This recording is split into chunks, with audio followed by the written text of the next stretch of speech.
Snowshoe Thompson, Viking of the Sierra.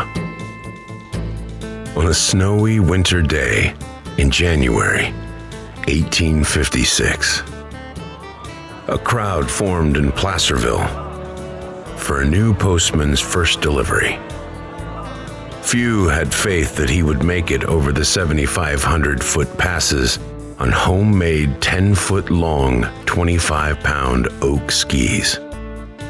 But one optimistic voice in the crowd called out, "Good luck, Snowshoe Thompson!" And he set out to become a legendary postman and the father of California skiing.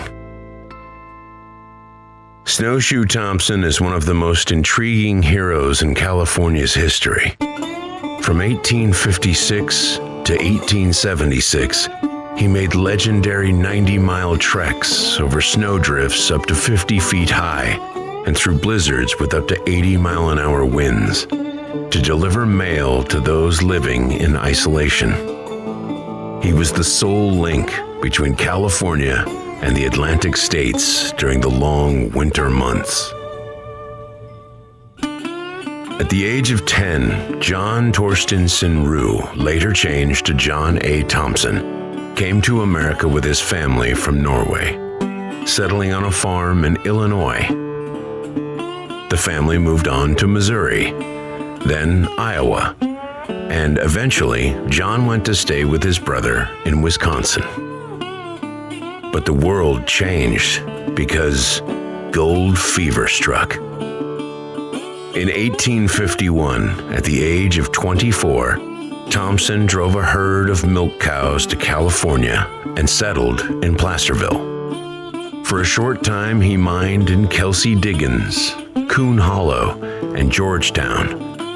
With the small amount he saved, he bought a small ranch in Pewter Creek in the Sacramento Valley. All attempts by postmen to cross the Sierra on woven Canadian and Native American snowshoes had failed until one day in late 1855, Thompson saw an ad in the Sacramento Union. "People lost to the world. Uncle Sam needs a mail carrier." He had had personal experience with mail deprivation, having once received long-delayed news of a flu epidemic which claimed his mother's life, and quickly applied for the job. As a young child in the Telemark region of Norway, ski-shaped snowshoes, also called ski skates, were as common as ordinary shoes. So getting around in the snow was in his blood. 2 to 4 times a month for 20 winters, regardless of the weather, Snowshoe Thompson set out at the appointed hour. His mail run took roughly 3 days from Placerville to Mormon Station, Utah, Nevada's first town and later called Genoa when Nevada became a state, and 2 days on the return trip. The people of the pioneer settlement knew when to expect his arrival. Baking was left in the oven, and abandoned meals grew cold as everyone ran outdoors, looking up to the top of Genoa Peak to watch as the tall, blonde Norseman descended, streaks of snow flying in his wake. Thompson always wore a Mackinaw jacket, a wide-rimmed hat, and covered his face in charcoal to prevent snow blindness. He carried no blankets, but he did carry matches to start fires and his Bible. He snacked on dried sausage, jerked beef, crackers, and biscuits. When a storm kept him from proceeding, he would find a flat rock, clear it of snow, and dance old Norwegian folk dances until it passed. Then he would continue on his way. He rested but briefly, and usually only long enough for a crust to form back over the fresh snow for easier passage. Dan DeQuille of the Virginia City Territorial Enterprise interviewed Thompson and wrote many stories about him. He flew down the mountainside He did not ride astride his pole or drag it to one side as the practice of other snowshoers, but held it horizontally before him after the manner of a tightrope walker. His appearance was graceful, swaying his balance pole to one side and the other in the manner that a soaring eagle dips its wings.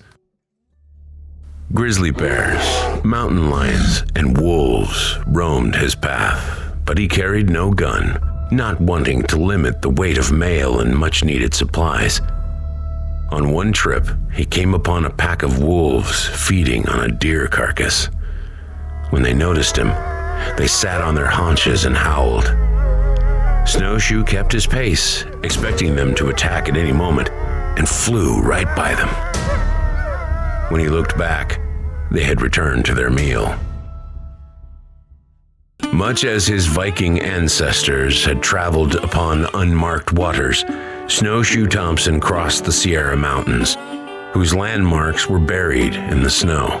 He didn't use a compass, once stating in an interview, "There is no danger of getting lost in the narrow range of mountains like the Sierra, if a man has his wits about him." He could tell his direction by day from the appearance of trees and rocks, the flow of the streams, animal tracks, and snowdrifts. And by night, the formations of stars guided him. Snowshoe Thompson often rescued prospectors caught in the snow and would carry them out on the back of his skis as they held their arms around him. One well-known incident took place just before Christmas in 1856, when he found a trapper named James Sisson, who'd been sheltering with a half-frozen feet in a deserted cabin for 12 days with no food or fire. Barely a sack of flour that he'd been throwing into his mouth to keep him alive.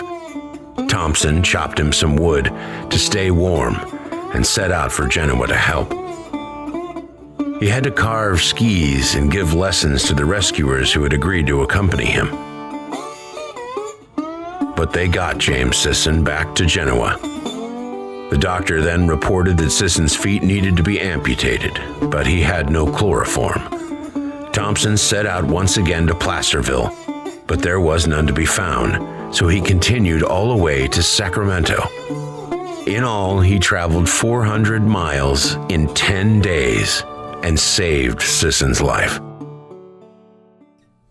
His mail sack often weighed up to 100 pounds, carrying medicine, emergency supplies, clothing, books, tools, pots and pans. Once he brought back a pack of needles and a glass chimney for a kerosene lamp, so a widow, Mrs. Franklin, could continue her winter sewing. For the local fiddler, Richard Crosser, he brought new strings. And for the news-starved miners, he carried the type and newsprint for Nevada's first newspaper, the Territorial Enterprise, piece by piece. The first issue went to press December 18, 1858. In 1859, Thompson was asked to take a strange blue rock, which seemed to be devaluing the Washoe miners' gold dust, to Sacramento to have it appraised. It was rich in silver. The Comstock lode had now been discovered, signaling an end to the California gold rush and the glorious 49er era.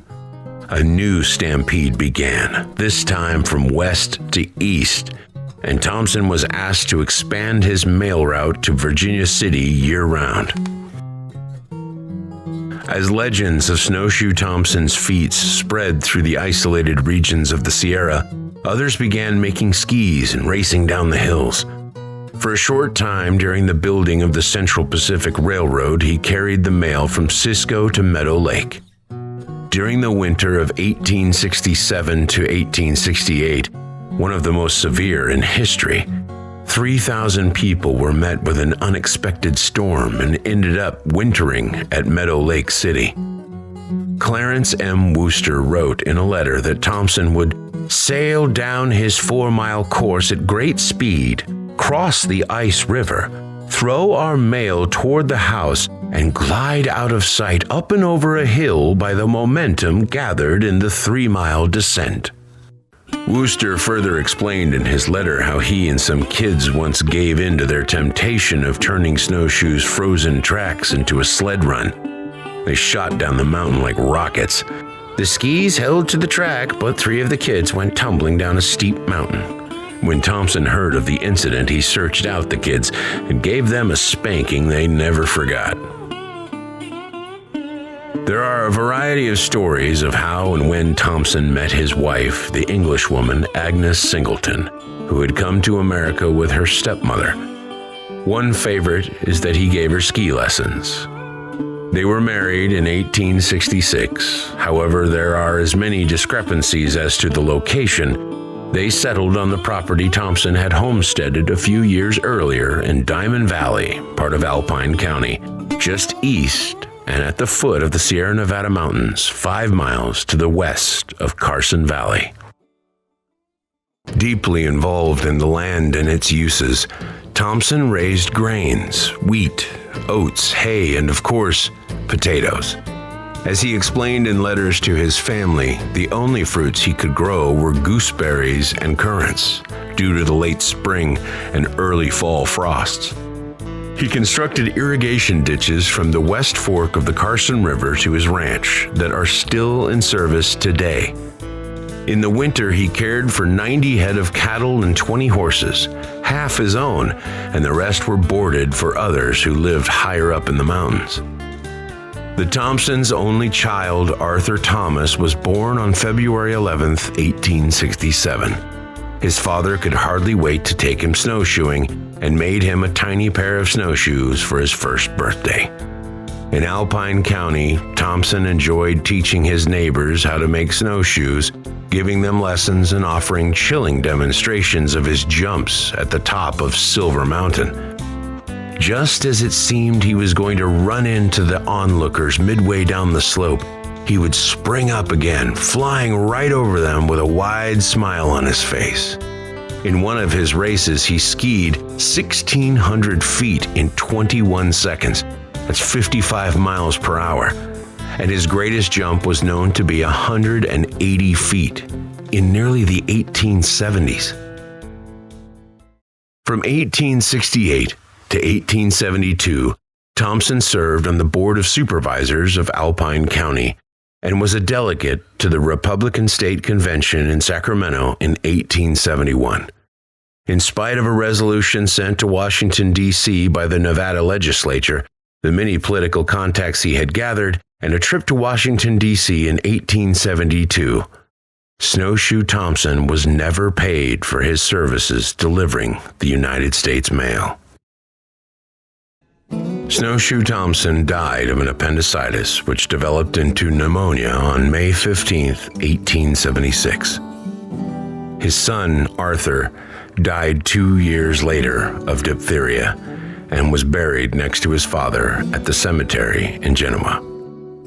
Agnes remarried in 1884, but the following year had a snow-white marble headstone erected on Snowshoe's grave, engraved with a pair of crossed skis and the memento, "Gone but not forgotten." The Genoa postmaster S.A. Kinsey said, "Most remarkable man I ever knew, that Snowshoe Thompson. He must be made of iron. Besides, he never thinks of himself, but he'd give his last breath for anyone else, even a total stranger." The few times Thompson had thought of putting an end to his legendary Snowshoe Express, he continued just for the look on the faces of the people living in isolation. Hundreds of thousands from all parts of the globe emigrated to California in search of gold, but few left such a heartfelt mark on the Golden State's history as John A. Snowshoe Thompson.